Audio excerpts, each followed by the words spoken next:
साथियों नमस्कार, मैं Kumar Vishwakarma, social activist, art activist और साइंटिस्ट। साथियों अभी आपने देखा होगा कि लगभग 1 महीने पहले अतुल सुभाष जी ने, जो बेंगलोर में एआई इंजीनियर थे, उन्होंने सुसाइड किया था। उसके बाद अचानक पता नहीं क्या हो गया कि एकदम लोग सुसाइड पे सुसाइड किए जा रहे हैं। उसके बाद आपने देखा कि बेंगलोर में था कोई पुलिस वाला था, उसने सुसाइड किया। फिर उसके बाद एक और बंदा था, पिज्जा डिलीवरी करता था, तो उसने अपनी पत्नी को 2.5 लाख रुपए पर्सनल लोन लेके पढ़ाया, नर्सिंग का कोर्स करवाया और जॉब लग गई, छोड़ के भाग गई। उसके बाद फिर और सुसाइड के कई केस आए। इसके बाद अभी आपने देखा कि एक और बंदे ने सुसाइड किया, अभी पुनीत खुराना ने सुसाइड किया, अभी एक और है जो बेंगलोर के मैं देख रहा था, प्रमोद नाम है, उन्होंने सुसाइड किया। तो ऐसे बहुत सारे लोग धड़ाधड़ सुसाइड कर रहे हैं। ठीक है, ये पहली बार हुआ था कि किसी पति की स्टोरी को मीडिया ने उठाया।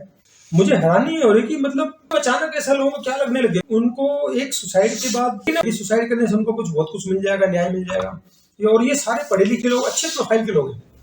देश में जब कोई भी चीज जरूरत से ज्यादा गलत होती है, कहीं भी पूरी दुनिया में ये रूल लागू होता है कि जब भी कोई चीज जरूरत से ज्यादा गलत होती है या शोषण जरूरत से ज्यादा होता है, तो लोगों को उठना पड़ता है, कुर्बानी जाती है। ये एक तरह से कुर्बानी जा रही है, महिला सेल से लेकर सारे लोग शोषण कर रहे। अब शोषण कर रहे हैं तो मरना समाधान थोड़ा है। बदलाव कब आता है? जब आप उस शोषण का विरोध करें। आप किसी चीज को उठा लो, जैसे वीकर सेक्शन के लोग हैं, उनको आज के दिन न्याय ऐसे तो ना मिला, उन्होंने कुर्बानियां दी हैं। कोई भी आंदोलन उठा लो, कोई भी किसी तरह का आंदोलन जो के खिलाफ था, या हमारे देश में जो अलग अलग आंदोलन है, उनमें सब में कुर्बानियां गई हैं। तो लोगों को मेरा कहना यही है कि भैया आप सुसाइड कर रहे हैं, सबसे पहली बात है तो आपको सुसाइड नहीं करना चाहिए। मैं भी उस सिचुएशन से गुजरा हूँ और कोर्ट कचहरी में सबका वही हाल है भैया। मैंने मकान खरीदा, मकान उसके नाम करवा दिया और मेरे पे काम का बर्डन, इधर से रिसेशन 22,000 किस्त भर रहा हूँ, इधर से बच्चा हुआ, बच्चे की केयर नहीं करी, बच्चा बार बार बीमार हो रहा, 3 महीने का बच्चा, सोचो बार बार बीमार कितना डिस्टर्बेंस होता है। डॉक्टर लिख के दे रहे इसको ब्रेस्ट फीडिंग कराओ, ब्रेस्ट फीडिंग तो मैं करवाई, और मेरे को अटेम्प्ट टू मर्डर को, जिसकी रात को 1:30 बजे टेस्टिकल पे सब कुछ हुआ, कंप्लेंट की तो बचने के लिए दहेज का केस, और इधर से ससुर ने केस डाल दिया। तो ये सारी चीजें देखिए, महिला सेल, पुलिस, वकील, जज, ये सब पैसे से बिकते हैं। आज से नहीं, पहले से होता रहा, क्योंकि ये अपर कास्ट के लोग हैं, उनको किसी भी तरीके से पैसा चाहिए। जिम्मेदारी नाम की चीज नहीं है। कोर्ट कचहरी में वकील ज्यादातर इसलिए बनते हैं कि उनको ये पता है कि किसी के पैसे ले लिए, काम करा नहीं करा, कोई दिक्कत नहीं है। कोई बंदा अंदर हो गया तो कोई दिक्कत नहीं, फीस तो जेब में आएगी। तो ये माहौल जो कोर्ट कचहरी का है, ये बड़ा गंदा है, गंदा रहा है, आज से नहीं है। तो बहुत सारे लोगों की कुर्बानियां गई हैं। मैं एक डाटा पढ़ रहा था, एक एनजीओ ने निकाला था, लगभग 5,40,000 लोग सुसाइड कर चुके हैं मैट्रिमोनियल केसेस के चलते। सुसाइड करने से आपको लगता है कि आपका कुछ समाधान हो जाएगा? समाधान करना तो भाई साहब, ये पहली बात तो मैं कहता हूँ कि आपको मरना नहीं चाहिए। मैं उस सिचुएशन से निकला, बहुत सारे लोगों को मैंने बचाया है, मैं उस चीज को जानता हूँ कि सुसाइड करना कितना खतरनाक होता है। और काफी बंदा सुसाइड करता है तो सोसाइटी को बहुत बड़ा नुकसान होता है, कीमत चुकाती है सोसाइटी। आपने मरना है तो भाई साहब उनको मार के मरो ना। अब कई लोग थे ऐसे, उन्होंने टपका दिया, अब मान लो सुसाइड ही कर लिया, उसके बाद तो उसको सजा होनी चाहिए, कोई कोर्ट कानून कचहरी कुछ बिगाड़ नहीं सकता। तो अगर ऐसी सिचुएशन आपको लगता है कि मेरे को, मैं बियर नहीं कर पा रहा, तो फिर 2-4 को टपका को मेरा। अब इसमें दिक्कत क्या आ रही है कि हम लोग पढ़े लिखे हैं, क्रिमिनल टाइप के लोग नहीं है। आप मर्डर वालों को देखो, ऐसे ऐसे लोगों को जानता हूँ कि भाई साहब उन्होंने 100 लोगों को मर्डर कर दिए, आज तक सजा नहीं। तो आप अगर चाहते हैं कुछ बदलाव आए, बहुत सारे लोग सोच रहे हैं भाई साहब इससे बदलाव आएगा, आंदोलन करो, क्रांति करो। अब समस्या की कि एक आदमी को घर परिवार का खर्च भी चलाना है, उसको काम धंधे का दबाव भी, कंपटीशन है, कई तरह की दिक्कतें हैं, और उसको उस आंदोलन में भी दोनों चीजें करना उसके लिए थोड़ा मुश्किल है, क्योंकि काम धंधे का दबाव और इधर से घर का दबाव, इधर से केसेस का दबाव, कई तरह से फाइनेंशियली टूट जाता है। तो उसको आने जाने में भी सोचना पड़ता है, भाई साहब आऊंगा जाऊंगा, खर्चे होंगे। तो मेरा इन लोगों से यही निवेदन है कि भाई साहब सुसाइड ना करें। और 1% आपको सुबह लगता है कि भाई कोई सिचुएशन नहीं है, आपके लगता है कि मेरे को कोई चीज नहीं है, कोई उम्मीद नहीं बची, तो हमने उसके लिए 2 ऑप्शन बताया कि एक तो हमने ऑनलाइन कोर्स तैयार किया, आप उन ऑनलाइन कोर्सेज को देख लेंगे, कर लेंगे, तो आपको कहीं ना कहीं सुसाइड करने की जो मन है वो आपका मन बदल जाएगा और आप सुसाइड नहीं करेंगे। किसी को लगता है कि भाई साहब मेरे को तो सुसाइड करना ही करना है, भाई साहब अगर लास्ट ऑप्शन आपको ये दिखता है तो भाई साहब फिर मार के मरो, क्योंकि ये बदलाव है, बदलाव अपने आप आने वाला नहीं है, हमें कुछ ना कुछ करना पड़ेगा। जो गैंग बन गए हैं वो डर से डरते हैं, बिना डर के कोई नहीं सुधरने वाला। किसी भी व्यक्ति को कितना भी ताकतवर हो, जब उसको डर होगा किसी भी चीज का, ये मैं गलत करूंगा, मुझे फंसा दिया जाएगा, तो वो डर की वजह से सुधरेगा।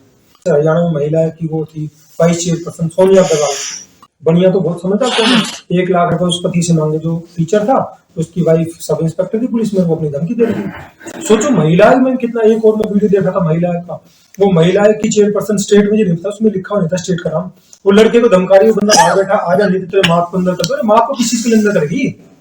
लेकिन ये सारा जो महिला है, वो पुलिस, महिला सेल, ये सब इनको पता है कि बंदे डर जाएंगे, इनका एक्सपीरियंस होता है डराने का, और शरीफ लोग होते हैं हमारे जैसे लोग, क्योंकि फैमिली में सबका नाम लिखा दे, वो प्रेशर में आते हैं, मानसिक दबाव में आते हैं, जिसकी औकात में मजे ले रहे हैं, ऊपर से सरपंच प्रधान वो डराते हैं, इधर से वकील डराते हैं, जिससे मिलो वो डराता है, तो उसकी वजह से क्या है, एकदम डर की स्थिति में होती है, और ये डर की स्थिति का ही फायदा उठाते हैं आपका। हमने ये जो कोर्सेज बनाए हैं, और जो झूठे केसों में फंसे उनके लिए कोर्सेज बनाए हैं, और जो सुसाइड कर रहे हैं उनके लिए कोर्स, लोग बना रहा हूँ, जेल के कोर्स मेरे लगभग 1.5 महीने तैयार हो जाएंगे।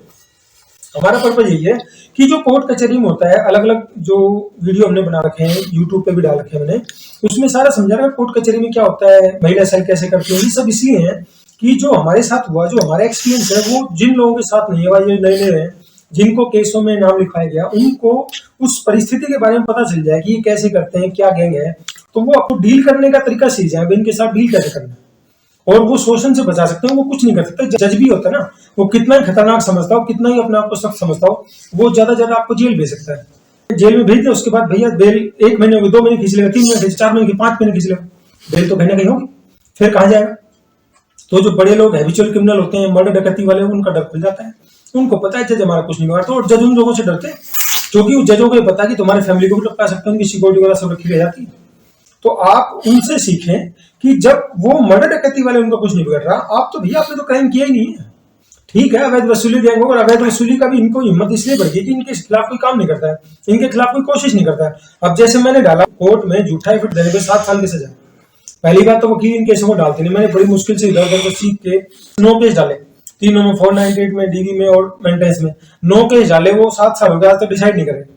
क्यों भैया? क्योंकि अवैध वसूली गैंग, इसमें 6 महीने की तारीख, वैसे 15 दिन की तारीख, तो इसमें 6 महीने की इसलिए दे रहे हैं कि वो चाहते ही नहीं, जबकि कानून ये कहता है कि किसी भी केस में, किसी भी सेक्शन में हो, उसमें कोई भी रिलेटेड एप्लीकेशन है, किसी भी धारा की हो, पहले वो डिसाइड करनी पड़ेगी, फिर मेन केस डिसाइड हो। यहाँ पे वो एप्लीकेशन 9 जो मैंने लगाई उनके खिलाफ वो डिसाइड नहीं करते हैं, और मेन केस डिसाइड करके जाता है। ऐसे ही मैंने डाला भी दहेज क्यों दिया, दहेज लेने पे तो लोग कर देते हैं कि भी दहेज मांगा, दहेज मांगा, दहेज मांगा, उसमें 3 साल की सजा होती है, दहेज क्यों दिया उसमें 5 साल की सजा होती है। मैंने केस डाला, 7 साल हो गए, 7 साल तक अब डिसाइड हुआ है, और उसमें भी कुछ नहीं किया। अब ऊपर जाऊंगा, मुझे पता है लोअर कोर्ट में बड़ा मुश्किल होता है, जज भी कह रहे हैं कि हमें तो पहली बार ऐसा केस देखने को मिला, तो ऊपर नहीं हाई कोर्ट में जाएगा, क्योंकि हाई कोर्ट में जो फैसले आते हैं वो ऐसे तो ना आते हैं, अगर नीचे वाले जज कर देते तो हाई कोर्ट में जाने की जरूरत क्या थी, तो उसमें थोड़ा टाइम लग जाता है। जाऊंगा 1-2 साल जो भी टाइम लगेगा उसका हाई कोर्ट में देखेंगे, कुछ ना कुछ तो होगा। तो ये चीजें मुझे पता है, मैंने बड़ा स्ट्रगल किया है कि झूठे केस के खिलाफ कार्रवाई करने में ना तो पुलिस साथ देगी, ना वकील देगा, ना जज देगा। ये इससे पता चलता है कि भाई पहली बात तो बड़ी मुश्किल से केस डलता है कि दहेज क्यों दिया, डाल दिया तो जज को क्या दिक्कत है, जज को सैलरी आ रही है ना, वकील को चलो लालच लगा लो कि उसको तो एक फीस मिल जाएगी। जज जानबूझकर सजा करते हैं, इनोसेंट लोगों को पता है, सब कुछ दिख रहा है, वो सजा इसलिए करते हैं, सजा करने से अपील में जाकर फिर 2 वकील की कमाई होगी, फिर आगे जाके फिर 2 वकील की कमाई होगी। तो ये अवैध वसूली तभी चलेगी जब वो केस चलाए जाएंगे, तो ऊपर जाके बरी होता है। लेकिन वो 10-15 साल तो वो रेपिस्ट दहेज की लोभी, वो तो बिना बात उस आरोप को झेलता है ना, जिसकी औकात में मजा ले रहा है, जिन्होंने ऐसे नहीं रखा, इन्होंने दहेज का केस हो गया, इन्होंने दहेज मांगा था, ये किसी को नहीं पता उसे बीत क्या रही।